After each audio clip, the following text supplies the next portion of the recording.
nañ ñuy wax li nga xam ni moom la ñu koy toppee te mooy rek information bu nga xam ni da ko daal di publier sur une éventuelle convocation de Ousmane Sonko par Alassane Ouattara le président de la Côte d'Ivoire kon muy information boo xam ni moom daf ko reprendre ñu daal di ko ci convoqué waaye mu xam ne ni ci Confidence Afrique la ko jëlee mais en tout cas information bi yaakaar naa en tant que dañ koy mastawu déjà moom Simon Faye ndax ku ne xam na ni kaso ak lu mënti doon duñ kenn du ko yéene kenn mais est-ce que jotul Arfan ñun journalistes yi aussi ñu bàyyi xel bu baax a baax ci yenn information yi waxantuma laa nag information boo xam ni presse internationale moo ko bind xamoo ay kiiwam ay intention wam mu bind information boobu nga daal di koy reprendre en tant que kilifa ci ab rédaction est-ce que jotul ñu xoolaat bu baax a baax nit ñi fi ñuy teg suñ tànk ñun journalistes yi parce que tamit neexul ñu jàpp la mais bu fekkee dañ laa jàpp fekk motif bi nga xam ni moom la ñu wax nekk na loo xam ni erreur la kon jot na ñu xoolaat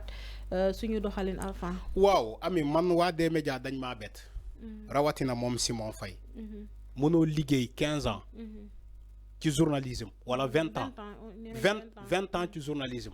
ba pare nga daanu ci saret. parce que tey Tribune mi ngi titré 20 ans. c'est ce que j'ai dit. Simon Faye daf ma bett. mënoo def carrière 20 ans. ba pare ñu induire la en erreur bu mel nii. expérience moom am nga ko. oh am na expérience. mais waa D-Média. Confidence Afrique 2 fois mu ngi leen di dugal ci guuta. am na problème mais ils n'ont pas retenu la leçon. luy joxe information ba pare nga ne kon yow deke yow Confidence Afrique nga yaakaar comme sa source.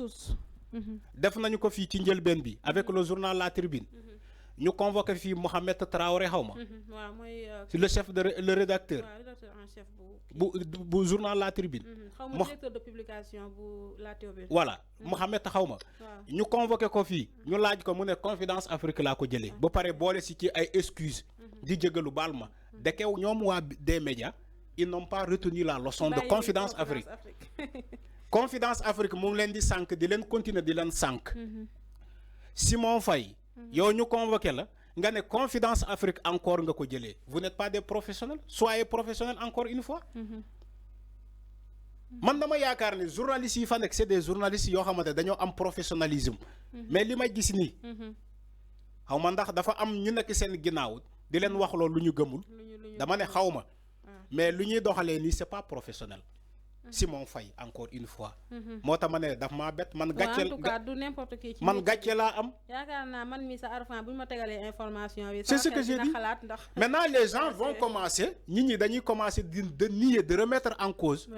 les informations de Sen TV les informations de Zik FM. les informations de La Tribune.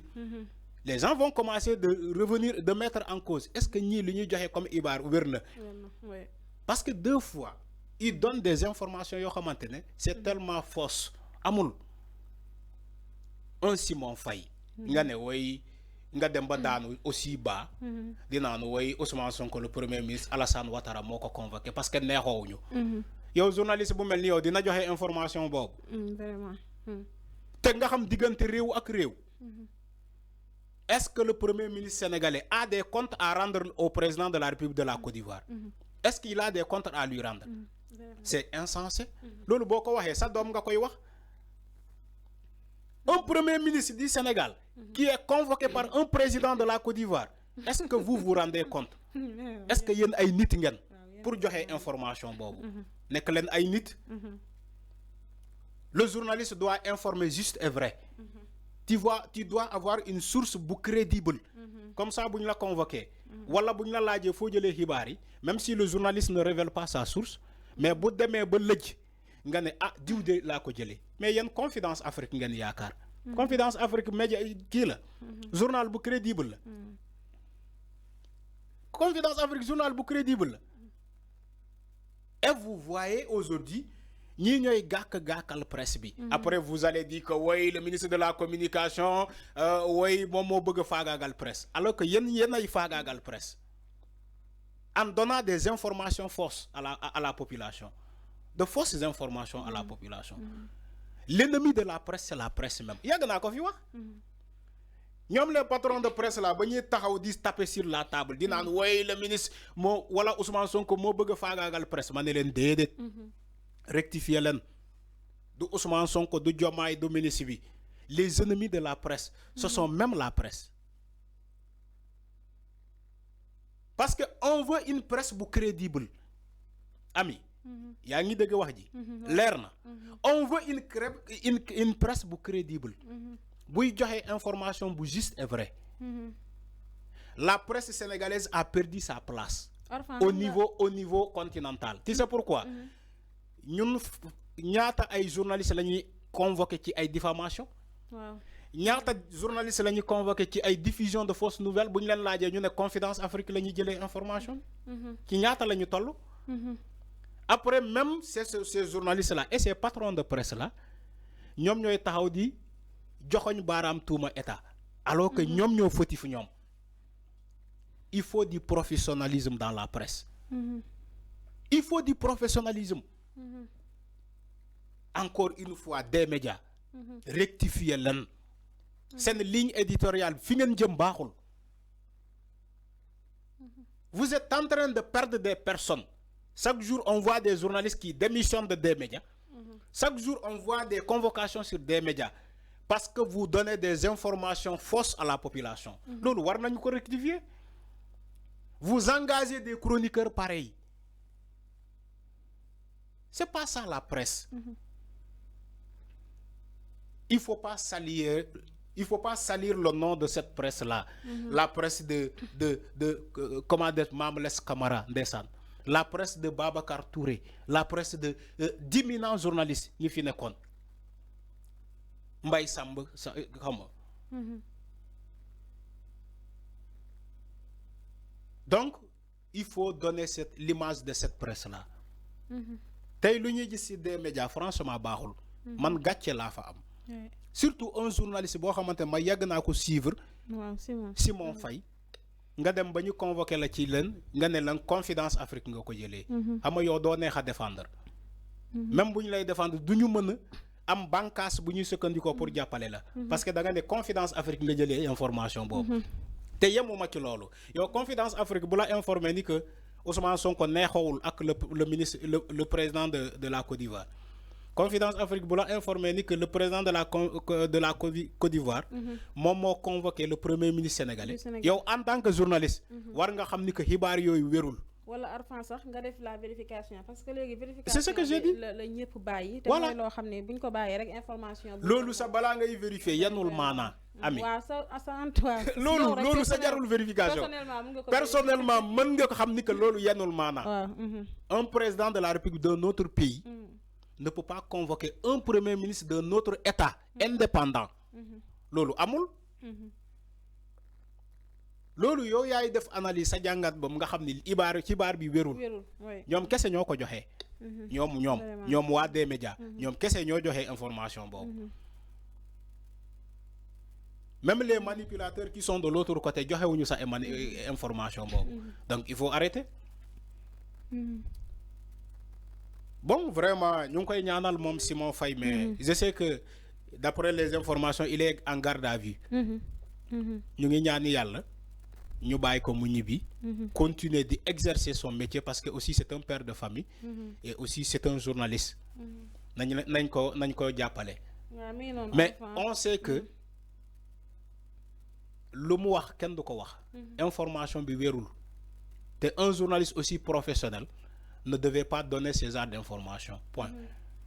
am na solo en tout cas comme li ñuy wax rek nit matul nit mooy juum peut-être njuumte boo xam ne def na ko la waaye ñu ngi koy ñaan rek. non njuumte mënoo ko répéter mu génn ci boo ko répéter du njuumte tayef la. waaw ñu ngi koy ñaan mu génn ci. parce que deux fois ñu ngi koy def bu ñu leen laajee ñu ne Confidence Afrique laa ko jëlee. loolu du njuumte. loolu ñoom ñoo ko tey. parce que ils sont contre le gouvernement. Ils sont contre leur patron de presse. Leur patron Bougane. Leur patron de presse est contre le gouvernement. Voilà, leur patron non mais journalistes c'est une méthode ñuy doxalé mais ils sont contre le gouvernement. Loolu mo am.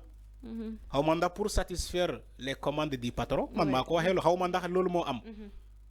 Waxuma ni que loolu mo am mais bu fekkee loolu la dañoo wàcc seen ànd parce que le journaliste kenn waru ko dicter muy def journaliste kenn waru ko dicter Arfan gis nga journaliste kenn waru ko yónnee lu mu war a wax gis nga El Hadj lu mu def fi nga war a génn mu def y a pas de problème Arfan doo xaw ma El Hadj doo génnee Arfan nga defal ko un nii ci caméra am El Hadj waa APR la bàyyi ko rek daa day sot El Hadj waa APR la yow ñu dem rek bul déglu El Hadj waa APR la mi ngi doon kon ñu jàll ci technicien bi waa APR la ñu jàll ci moom bàyyi ko foofu affaire Samuel Sarr aussi moom mi nga xam ni juge bi dafa daal di ordonner une expertise médicale ki nga xam ne nee nañ mooy professeur Ndeye Maïmouna Ndour 1 mois lañ ko may pour mu déposer son rapport concernant ki nga xam ni moo di Samuel Sarr ak wér-gi-yaramam ki nga xam ni moo di docteur Adama Gning nga xam ni cardiologue la moom xamle na ni état wu Samuel Sarr dafa laaj ñu koy contrôler cardiologiquement ñu koy defal benn contrôle cardiologique bu régulier maanaam de temps en temps ñu koy defal benn contrôle cardiologique wax nañ aussi ba mu nekkee ci kaso bi ak léegi évacué nañ ko 4 fois ci hôpital militaire bu Wakam moom mi nga xam ni moo di Samuel Sarr mu mel ni kon Arfan Samuel Sarr mi ngi ci kaso bi waaye comme ni ñu ko constaté wér-gu-yaramam daal sooxe na bu baax a baax ba tax na ñu bëri di laaj ndax jotul moom Samuel Sarr nag ñu may ko liberté ndax wér-gu-yaramam bi nga xam ni ñu ngi ci inquiété wu. Oui, lolu dafay basé wu ci ce qu'on appelle expertise sanitaire. Je crois que mon juge bi bañul lolu. Wa lolu la demandé. Voilà, juge bi bañul lolu. Juge bi dafa né il faut que ñu yabal un médecin légiste mu dem def ay expertise sanitaire ci le cas de Tahirou Ahmed Sarr. Donc lolu lu normal la parce que d'après les informations mu ci pavillon spécial de l'hôpital Fann. Donc lolu il faut que autorités yi bàyyi ci xel comme ils l'ont fait avec d'autres. Il n'est pas dit que tout ce que ces avocats disent lolu mo am, mais le juge aujourd'hui à base de cette information je crois que mon juge bi annoncé woon na ko ni que dina fa yabal un médecin mu dem def contre expertise wala expertise sanitaire ci le cas de Tahirou Sarr. Légui bu fekkee d'après les résultats à base des résultats ni que war nañu ko bàyyi donc liberté provisoire mo dem faji ji ñoom juge bi dina ordonner loolu ñu bàyyi ko may ko liberté provisoire mo dem faju ji donc ainsi que pour les autres c'est pareil.